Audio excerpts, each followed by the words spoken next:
ओम शांति। 26 अक्टूबर 2024 आज के मुरली के महावाक्य।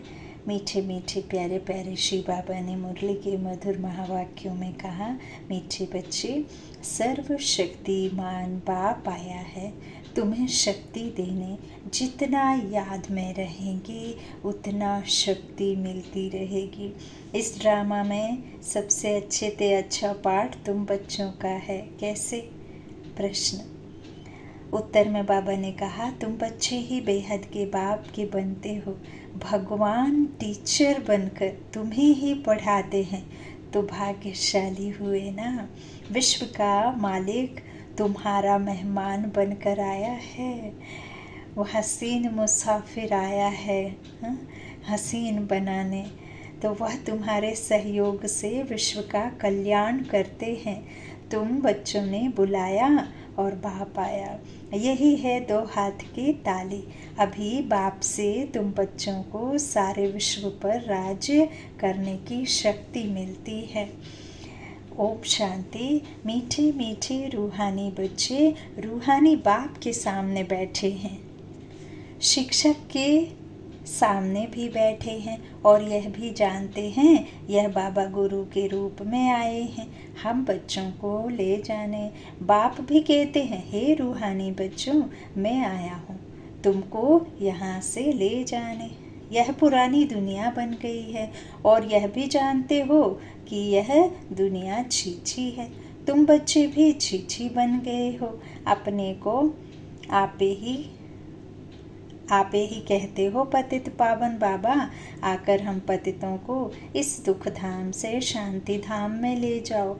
अभी तुम यहाँ बैठे रहते हो तो यह दिल में आना चाहिए। बाप भी कहते हैं, मैं तुम्हारे बुलावे पर निमंत्रण पर आया हूँ। बाप याद दिलाते हैं, बरोबर तुम लोग प्लान बनाते हैं ना। यह भी श्री बाबा का प्लान है।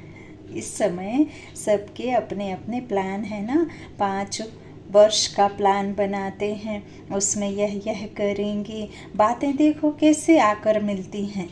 आगे यह प्लान आदि नहीं बनाते थे, अभी प्लान बनाते रहते हैं। तुम बच्चे जानते हो हमारे बाबा का प्लान यह है। ड्रामा के प्लान अनुसार 5000 वर्ष पहले मैंने यह प्लान बनाया था। तुम मीठे मीठे बच्चे जो यहाँ बहुत दुखी हो गए हो, वैश्यालय में पड़े हो, अब मैं आया हूँ तुमको शिवालय में ले जाने। वह शांति धाम है निराकारी। बाबा कहते वह शांति धाम में बैठे हैं ना, तो वह शांति धाम है निराकारी शिवालय और सुख धाम है साकारी शिवालय। बाबा कहते हैं एक है निराकारी शिवालय और सुख धाम है साकारी शिवालय, शिव के द्वारा स्थापित की हुई सतयुगी दुनिया, और एक है मुक्ति धाम जिसे बाबा ने अपना निराकारी शिवालय कहा, जहाँ शिव बाबा और बाबा के निराकार बच्चे आत्माएं रहती हैं। तो बाबा कहते हैं लेकिन यहाँ तुम वैश्यालय में पड़े हो, तो इस समय बाप तुम बच्चों को रिफ्रेश कर रहे हैं। तुम बाप के सम्मुख बैठे हो ना। बुद्धि में निश्चय तो है बाबा आया हुआ है। बाबा अक्षर बहुत मीठा है, यह भी जानते हो। हम आत्माएं उस बाप के बच्चे हैं, फिर पाठ बजाने के लिए इस बाबा के बनते हैं। कितना समय तुमको लौकिक बाबाएं मिले हैं, सतयुग से लेकर सुख और दुख का पाठ बजाया है। अभी तुम जानते हो हमारा दुख का पाठ पूरा होता है, सुख का पाठ भी पूरा 21 जन्म बजाया है, फिर आधा कल्प दुख का पाठ बजाया है। बाबा ने तुमको स्मृति दिलाई है। बाबा पूछते हैं, बाबा ऐसे हैं ना, अब फिर तुमको आधा कल्प सुख का पाठ बजाना है। इस ज्ञान से तुम्हारी आत्मा भरपूर रहती है, फिर खाली हो जाती है, फिर बाप भरपूर करते हैं। तुम्हारे गले में विजय माला पड़ती है, गले में ज्ञान की माला है, बरोबर हम चक्र लगाते रहते हैं। सतयुग, त्रेता, द्वापर, कलयुग, फिर आते हैं इस स्वीट संगम पर। इनको स्वीट कहेंगे। शांति धाम कोई स्वीट नहीं है, सबसे स्वीट है पुरुषोत्तम कल्याणकारी संगम युग। ड्रामा में तुम्हारा भी अच्छे से अच्छा पार्ट है। तुम कितने लकी हो, बेहद के बाप के तुम बनते हो। वह आकर तुम बच्चों को पढ़ाते हैं। कितनी ऊंच, कितनी सहज पढ़ाई है, कितना तुम धनवान बनते हो। इसमें कोई मेहनत नहीं करनी पड़ती। डॉक्टर, इंजीनियर आदि कितनी मेहनत करते हैं। तुमको तो वर्षा मिलता है सिर्फ बाबा को याद करने से और अपने अवगुणों को छोड़ने से, बाबा की याद से, बाप समान आप समान बनाने से और देवत्व अपने में जो बाबा ने हमें श्रीमत दी उस पर चलकर दैवी गुण धारण करने में। बस याद से तुम्हारे विकर्म का विनाश होता है ना। किए हुए पिछले पापों का भी नाश योग अग्नि से होता है। तो बाबा कहते हैं तुम कितने लकी हो, है ना, बेहद के बाप के तुम बनते हो ना। तो बाबा कहते देखो वो पढ़ाई में कितना, डॉक्टर इंजीनियर बनते कितनी मेहनत लगती है। तुमको तो वर्षा मिलता है, बाप की कमाई पर बच्चे का हक होता है ना। यह तुम पढ़कर किस जन्मों की कमाई करते हो, वहाँ तुमको कोई घाटा नहीं पड़ता है। जो बाप को याद करना पड़े, इनको ही अजपजा जाप कहा जाता है। अजपजा जाप कहा जाता है। मुख से कोई माला लेकर जाप करने की बात नहीं बाबा कहते। भक्ति में जो बताया वो नहीं। तो तुम जानते हो बाबा आया हुआ है, बाप भी कहते हैं मैं आया हूँ। दोनों हाथ की ताली बजेगी ना। बाप कहते हैं मुझे याद करो तो जन्म जन्मांतर के पाप भस्म हो जाएं। 5 विकारों रूपी रावण ने तुमको पाप आत्मा बनाया है, फिर पुण्य आत्मा भी बनना है। बाबा कहते हैं यह बुद्धि में आना चाहिए। हम बाप की याद से पवित्र बनकर फिर घर जाएंगे बाप के साथ। फिर इस पढ़ाई से हमको माइट मिलती है। देवी देवता धर्म के लिए कहा जाता है रिलीजन इज माइट। बाप तो है सर्वशक्तिमान। तो बाबा से हमको विश्व में शांति स्थापन करने की ताकत मिलती है। वह बादशाही हमसे कोई छीन ना सके, इतनी शक्ति मिलती है। राजाओं के हाथ में देखो कितनी ताकत आ जाती है, कितना उनसे डरते हैं। एक राजा की कितनी प्रजा, लश्कर आदि होता है, परंतु वह है अल्पकाल की ताकत। यह फिर है 21 जन्मों की ताकत। बाबा कहते हैं अभी तुम जानते हो हमको सर्वशक्तिमान बाप से ताकत मिलती है विश्व पर राज्य करने की। लव तो रहता है ना। देवताएं प्रैक्टिकल में नहीं हैं तो भी कितना लव रहता है। जब सम्मुख होंगे तो प्रजा का कितना लाभ होगा। याद की यात्रा से यह सब तुम ताकत ले रहे हो, यह बातें भूलो नहीं। याद करते करते तुम बहुत ताकत वाले बन जाते हो। सर्वशक्तिमान और कोई को नहीं कहा जाता, सबको शक्ति मिलती है। इस समय कोई में शक्ति नहीं है, सब तमो प्रधान है। बाबा ईश्वर कब आते हैं? जब इस संसार के हर एक मनुष्य आत्मा की ताकत कम हो जाती है, हर एक मनुष्य आत्मा जब कमज़ोर पड़ जाती है, इस दुनिया की हर एक ताकत ओछी पड़ जाती है, तब फिर वो ऊपर वाला परमपिता परमात्मा सर्वशक्तिमान अपना हाथ बढ़ाता है। और जो जिसने हाथ उसको पकड़ लिया और जिसने उस परमात्मा को पहचान लिया, जिसने स्वयं को जान लिया, वो सतयुगी राज्य में चले जाते हैं। बाकी बाबा के साथ मुक्ति धाम में रहते हैं। तो बाबा कहते हैं कि तुमको देखो कितना कुछ मिलता है ना। अभी तुम जानते हो कि सर्वशक्तिमान और कोई हो नहीं सकता, कोई को नहीं कहा जाता, क्योंकि सबको जो शक्ति देने वाला स्रोत है वो तो सिर्फ और सिर्फ ज्ञान सूर्य भगवान ही है। तो सब आत्माओं की शक्ति को वही बढ़ाता है। तो बाबा कहते हैं सबको शक्ति मिलती है, इस समय कोई में शक्ति नहीं है। फिर सभी आत्माओं को एक से ही शक्ति मिल जाती है। फिर अपनी राजधानी में आकर अपना अपना पाठ बजाते हैं, अपना हिसाब किताब चुकता कर फिर ऐसे ही नंबरवार शक्तिमान बनते हैं। पहले नंबर में है इन देवताओं में शक्ति। यह लक्ष्मी नारायण बरोबर सारे विश्व के मालिक थे ना, तुम्हारी बुद्धि में सारा सृष्टि का चक्र है, जैसे तुम्हारी आत्मा में यह नॉलेज है। बाबा कहते हैं सबकी शक्ति का स्रोत, जैसे आपने देखा बिजली के द्वारा मीटर से जो करंट पास होती है, उसके द्वारा हम कितने सारे यंत्र चलाते हैं, इलेक्ट्रिक मशीन चलाते हैं, कुकर आजकल आने लगा है, प्रेस चलाते हैं, वॉशिंग मशीन चलाते हैं, फ्रिज चलाते हैं, लाइट्स चलाते हैं, मोबाइल को चार्ज करते हैं, और ना जाने कि अनगिनत इतने सारे आ गए हैं आजकल जो इलेक्ट्रिक साधन होते हैं, उनसे आजकल कार चलने लगी है। तो इस तरह से बाबा कहते हैं लेकिन पावर तो उन सब में एक से ही आ रही है, फिर भी भल अलग अलग घरों में अलग अलग बिजली का बिल आता है, फिर भी आप पावर तो एक ही कनेक्शन से ले रहे हो, सबके घर में एक एक कनेक्शन के द्वारा पावर आती है। तो ऐसे बाबा कहते हैं ऐसे ही तुम आत्माओं में शक्ति भरने का पावर सिर्फ मेरे पास है, और मैं सबको फिर वो पावर देता हूँ। तो बाबा कहते यह नॉलेज है, वैसे बाबा की आत्मा में भी सारी नॉलेज है। अभी तुमको ज्ञान दे रहे हैं, ड्रामा में पार्ट भरा हुआ है जो रिपीट होता रहता है, फिर वह पार्ट 5000 वर्ष के बाद रिपीट होगा, यह भी तुम बच्चे जानते हो।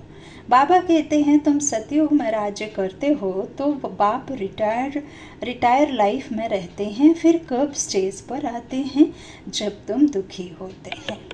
बाबा कहते हैं तुम जानते हो उनके अंदर सारा रिकॉर्ड भरा हुआ है, कितनी छोटी आत्मा है, उसमें उनमें कितनी समझ रहती है, बाप आकर कितनी समझ देते हैं, फिर वहाँ सतयुग में यह सब भूल जाते हो। सतयुग में तुमको यह नॉलेज होती नहीं, वहाँ तुम सुख भोगते रहते हो, यह भी अभी तुम समझते हो। सतयुग में हम सुदेवता बन सुख भोगते हैं, अभी हम सुब्राह्मण हैं। बाबा कहते हैं फिर सुदेवता बन रहे हैं, यह ज्ञान बुद्धि में अच्छी रीति धारण करना है। किसको समझाने में खुशी होती है ना, तुम जैसे प्राणदान देते हो, कहते हैं ना काल आकर सबको ले जाते हैं, काल आदि कोई है नहीं, यह तो बना बनाया ड्रामा है। आत्मा कहती है मैं एक शरीर छोड़ चला जाता हूँ, फिर दूसरा लेता हूँ, मुझे कोई काल नहीं खाता। आत्मा को फीलिंग आती है, आत्मा जब गर्भ में रहती है तो साक्षात्कार कर दुख भोगती है। बाबा कहते हैं आत्मा जब गर्भ में रहती है तो साक्षात्कार कर दुख भोगती है, अंदर सज़ा भोगती है, इसलिए उनको कहा जाता है गर्भ जेल। कितना यह वंडरफुल ड्रामा बना हुआ है। गर्भ जेल में सज़ाएं अंदर खाते अपना साक्षात्कार करते रहते हैं। सज़ा क्यों मिली? साक्षात्कार तो कराएंगे ना, यह बेकायदे काम किया है, इनको दुख दिया है, वहाँ सब साक्षात्कार होते हैं। कोई भी जब क्रिमिनल क्राइम करता है ना, तो किसी के द्वारा भी कोई भी गलत बात को, गलत घटना को जब अंजाम दिया जाता है तो ऐसा नहीं है कि डायरेक्ट जाके उसको सूली पर लटका दिया जाता है ना। उसको विटनेस रखेंगे, बताएंगे इस कारण से ये सज़ा तुमको मिलेगी, इसकी वजह से ये धारा लगी, तो अलग अलग कानून जो बने हुए हैं, ऐसे नहीं कि डायरेक्ट गए और फांसी पर चढ़ा दिया या शूट कर दिया। तो ऐसे ही बाबा कहते हैं साक्षात्कार कराते हैं ना कि तुमने ये पाप किया वो किया, तो इस तरह से बाबा कहते हैं कि ऐसे अंदर सज़ा खाती है, साक्षात्कार करते हैं कि क्यों सज़ाएं तुमको मिलती हैं। तो बाबा कहते हैं यह बेकायदे काम किया तो इनको दुख दिया है। वहाँ सब साक्षात्कार होते हैं, फिर भी बाहर आकर पाप आत्मा बन जाते हैं ना। पहले कहते हैं अब ये पाप नहीं करेंगे, हमें बाहर निकालो, और आते हैं तो फिर पाप करने शुरू कर देते हैं। सभी पाप भस्म कैसे होंगे सो तो बच्चों को समझाया है। इस याद की यात्रा से और स्वदर्शन चक्र फिराने से तुम्हारे पाप कटते हैं। बाप कहते भी हैं मीठे मीठे बच्चों को समझाया है, इस याद की यात्रा से और स्वदर्शन चक्र फिराने से तुम्हारे पाप कटते हैं। बाप कहते भी हैं, बाबा कहते हैं बाप को याद करना है, मीठे मीठे बाबा की याद करना है। तो बाबा कहते हैं स्वदर्शन चक्रधारी बच्चों को तुम 84 का यह स्वदर्शन चक्र फिराएंगे तो तुम्हारे जन्म जन्मांतर के पाप कट जाएंगे। चक्र को भी याद करना है, किसने यह ज्ञान दिया उनको भी याद करना है। बाबा हमको स्वदर्शन चक्रधारी बना रहे हैं, बनाते तो हैं, परंतु फिर रोज़ रोज़ नए आते हैं तो उन्हों को रिफ़्रेश करना होता है। बाबा कहते हैं कि अब मुझे याद करना है, ये नहीं बाबा कहते ज्ञान देने वाले को। तो अब जो टीचर बहनें हैं, टीचर भाई हैं, जो बाबा के निमित्त बने ज्ञान बच्चे दे रहे हैं, तो बाबा कहते हैं उनको याद नहीं करना है। ज्ञान एक का है और एक में ही आकर दिया है। वो तो सिर्फ निमित्त चुने गए हैं, क्योंकि वो निराकार हर एक के तन में आकर के ज्ञान तो दे ना सके। तो ब्रह्मा बाप के द्वारा जो शिव बाबा ने ज्ञान दिया, फिर और वो बड़ी नदी ब्रह्मपुत्र के द्वारा और जो नदियाँ बहीं, तो फिर इस तरह से ज्ञान बाबा ने फैलाया। तो फिर वो निमित्त बने बच्चे बाबा के ज्ञान देते हैं, लेकिन ज्ञान बाबा का है, इसलिए बाबा को ही याद करना है। तो बाबा कहते हैं फिर उन्हों को नए नए जो रोज आते हैं फिर उन्हें रिफ़्रेश करना होता है। इसीलिए तो बाबा बार बार फिर एक ही एक बात को रिपीट भी करते हैं। तो तुमको सारा ज्ञान मिला है, अभी तुम जानते हो हम यहाँ आए हैं पाठ बजाने, 84 का चक्र लगाया, अब फिर वापस जाना है। ऐसे चक्र फिर आते रहते हो। बाप जानते हैं बच्चे बहुत भूल जाते हैं। चक्र फिराने में कोई तकलीफ नहीं है, फुर्सत तो बहुत मिलती है। पिछाड़ी में तुम्हारी यह स्वदर्शन चक्रधारी की अवस्था रहेगी, तुमको ऐसा बनना है। सन्यासी लोग तो यह शिक्षा दे नहीं सकते, स्वदर्शन चक्र को खुद गुरु लोग ही जानते नहीं हैं। वह तो तुमको ऐसा बनना है। बाबा कहते हैं सन्यासी लोग नहीं दे सकते, सिर्फ कहेंगे चलो गंगा जी पर, हाँ वहाँ पाप धुलते हैं। तो कितने स्नान करते हैं, बहुत स्नान करने से गुरुओं की आमदनी होती है, घड़ी घड़ी यात्रा पर जाते हैं। अब यह बाबा कहते उस यात्रा और इस यात्रा में फ़र्क देखो कितना है। यह यात्रा वह सब यात्राएं छुड़ा देती है, यह यात्रा कितनी सहज है। चक्र भी फिराओ, गीत भी है ना, चारों तरफ लगाए फेरे फिर भी हरदम दूर रहे, हाँ बेहद के बाप से दूर रहे। यह है तुमको महसूसता आती है। वो लोग इस अर्थ को नहीं जानते, अभी तुम जानते हो। बहुत फेरे लगाते रहे, हाँ? अभी इन फेरों से तुम छूट गए हो। फेरे लगाते कोई नज़दीक नहीं आए हो और ही दूर होते गए हैं। अभी बाबा भक्ति की बात कर रहे हैं कि भक्ति में हमने दान किया, पुण्य किया, हमने गरीबों को भोजन कराया, मंदिरों का निर्माण करवाया, फिर हमने अपने गुरु किए, उनको दान दिया, किसी तरह से हमने मंदिरों के दर्शन किए, हमने नर्मदा में नहाया या गंगा स्नान किए। तो इस तरह से बाबा कहते हैं इन सब से तो और नीचे ही गिरते गए। तो कितने भी आपने फेरे लगाए लेकिन भगवान से तो दूरी बनी रही। तो भगवान जब आए तब उन्होंने असली बात बताई, तो हम फिर उन सब फेरों से छूट गए।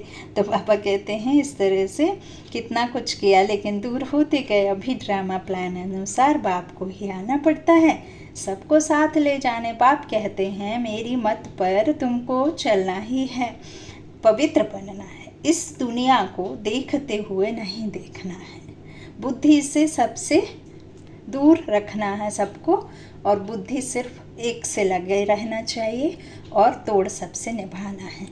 तो जब तक नया मकान बनकर तैयार हो जाए तब तक पुराने में रहना है। बाबा कहते हैं रहना ही पड़ता है। बाप संगम पर ही आते हैं वर्षा देने, बेहद के बाप का है बेहद का वर्षा। बच्चे जानते हैं बाप का वर्षा हमारा है। बाबा कहते हैं ये बाबा के बच्चे जानते हैं कि उस खुशी में भी रहते हैं कि बाप का वर्षा हमारा है, उस खुशी में रहते हैं, अपनी कमाई भी करते हैं और बाप का वर्षा भी मिलता है। तुमको तो वर्षा ही मिलता है। बाबा कहते वहाँ तुमको पता नहीं पड़ेगा स्वर्ग का वर्षा हमको कैसे मिला, भूल जाना है ना सब।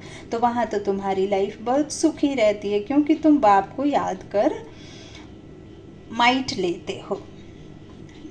फिर उसका हमें बाबा कहते प्रारब्धि प्राप्ति मिलती है। तो बाबा कहते हैं पाप काटने वाला पतित पावन एक ही बाप है। बाप को याद करने और स्वदर्शन चक्र को फिराने से ही तुम्हारे में तुम्हारे पाप कटते हैं, यह अच्छी रीति नोट करो। यही समझाना बस है। आगे चल तुमको तीक तीक नहीं करनी पड़ेगी, एक इशारा ही बस है। बेहद के बाप को याद करो तो तुम्हारे पाप कट जाएंगे। तुम नर से नारायण, नारी से लक्ष्मी बनने आते हो, यह तो याद है ना। और कोई की भी बुद्धि में यह बात नहीं आती। यहाँ तुम आते हो, बुद्धि में है हम जाते हैं बाप दादा के पास, उनसे नई दुनिया स्वर्ग का वर्षा लेने। बाप कहते हैं स्वदर्शन चक्रधारी बनने से तुम्हारे विकर्म विनाश हो जाएंगे। अब जो तुम्हारे जीवन हीरे जैसी बनाते हैं उनको देखो, यह भी तुम समझते हो, इसमें देखने की कोई बात नहीं। यह तुम दिव्य दृष्टि द्वारा जानते हो। आत्मा ही पढ़ती है इस शरीर द्वारा। यह ज्ञान अभी मिला है। हम जो कर्म करते हैं आत्मा ही शरीर लेकर कर्म करती है। बाबा को भी पढ़ाना है। बाबा को भी पढ़ाना है। उनका नाम तो सदैव शिव ही है। शरीर के नाम बदलते हैं। यह शरीर तो हमारा नहीं है, जिसमें बाबा आते हैं उनका तो नहीं है, तो यह इनकी मिल्कियत है। और शरीर आत्मा की मिल्कियत होती है, जिसमें पाठ बजाती है। यह तो बिल्कुल सहज बात समझने की है। बिल्कुल सहज समझ की बात है। आत्मा तो सब में है, सबके शरीर का नाम अलग अलग पड़ता है। यह फिर है परमात्मा, सुप्रीम आत्मा। हम सोल और वो सुप्रीम सोल, तो ऊंचते ऊंच है। अभी तुम समझते हो भगवान तो एक है क्रिएटर, बाकी सब हैं रचना, पाठ बजाने वाले। यह भी जान गए हो कैसे आत्माएं आती हैं। पहले पहले आदि सनातन देवी देवता धर्म की आत्माएं रहती हैं थोड़ी, फिर पिछाड़ी में लायक बनते हैं पहले आने के लिए। यह सृष्टि चक्र की जैसे माला है जो फिरती रहती है। माला को तुम फिराते हो तो सब दानों का चक्र फिरता है ना। सतयुग में भक्ति जरा भी नहीं होती। बाप ने समझाया है, हे आत्माएं मामी कम याद करो, तुमको घर जरूर लौटना है। विनाश सामने खड़ा है, याद से ही पाप कटेंगे और फिर सजाएं खाने से भी छूट जाएंगे। मर्तबा भी अच्छा पाएंगे, नहीं तो सजाएं बहुत खानी पड़ेंगी। मैं तुम बच्चों के पास कितना अच्छा मेहमान हूँ। मैं सारे विश्व को चेंज करता हूँ, पुराने विश्व को नया बना देता हूँ। तुम भी जानते हो बाबा कल्प कल्प आकर विश्व को चेंज कर पुराने विश्व को नया बना देते हैं। यह विश्व नए से पुरानी, पुरानी से नई होती है ना। तुम इस समय चक्र फिराते रहते हो। बाप की बुद्धि में ज्ञान है, वर्णन करते हैं। तुम्हारी बुद्धि में भी है चक्र कैसे फिरता है। तुम जानते हो बाबा आया हुआ है, उनकी श्रीमत पर हम पावन बनते हैं। याद से ही पावन बनते जाएंगे, फिर ऊंच पद पाएंगे। पुरुषार्थ भी कराना ज़रूरी है। पुरुषार्थ कराने के लिए कितने चित्र आदि बनाते हैं। जो आते हैं उनको तुम 84 के चक्र पर समझाते हो। बाप को याद करने से तुम पतित से पावन बन जाएंगे। अच्छा, मीठे मीठे सिक्के लधे बच्चों प्रति माता पिता बाप दादा का याद प्यार और गुड मॉर्निंग। रूहानी बाप की रूहानी बच्चों को नमस्ते। हम रूहानी बच्चों की रूहानी माता पिता बाप दादा को याद प्यार और गुड मॉर्निंग। शुक्रिया बाबा। धारणा के लिए मुख्य सार। पहला, बाबा ने कहा ज्ञान को बुद्धि में अच्छी रीति धारण कर अनेक आत्माओं को प्राणदान देना है, स्वादर्शन चक्रधारी बनना है। दूसरा, इस स्वीट संगम पर अपनी कमाई के साथ साथ बाप की श्रीमत पर चल पूरा वर्षा लेना है। अपनी लाइफ सदा सुखी बनानी है। वरदान, सर्व वरदानों को समय पर कार्य में लगाकर फलीभूत बनाने वाले फल स्वरूप भव। बाप दादा द्वारा समय प्रति समय जो भी वरदान मिले हैं उन्हें समय पर कार्य में लगाओ। सिर्फ वरदान सुनकर खुश नहीं हो कि आज बहुत अच्छा वरदान मिला, नहीं। वरदान को काम में लगाने से वरदान कायम रहते हैं। वरदान तो अविनाशी बाप के हैं, लेकिन उसे फलीभूत करना है। इसके लिए वरदान को बार बार स्मृति का पानी दो। वरदान के स्वरूप में स्थित होने की धूप दो तो वरदानों के स्वरूप बन जाएंगे। स्लोगन है, विशेषताएं प्रभु प्रसाद हैं, इन्हें सेवा में लगाओ, बांटो और बढ़ाओ। विशेषताएं प्रभु प्रसाद हैं, इन्हें सेवा में लगाओ, बांटो और बढ़ाओ। ये रखने के लिए बाबा ने नहीं दिए हैं, इसे बढ़ाने के लिए सेवा में लगाना है। और जैसे हम एक संकल्प जो बार बार बाबा ने लाखों मर्ज का रोग का इलाज बताया कि मैं मास्टर सर्वशक्तिमान हूँ, अर्थात पिता, उसके बच्चे मास्टर। तो मास्टर सर्वशक्तिमान, ये सिर्फ आपको कहते नहीं रहना है, यथा समय इस शक्ति को यूज़ करना है। अच्छा, ओम शांति।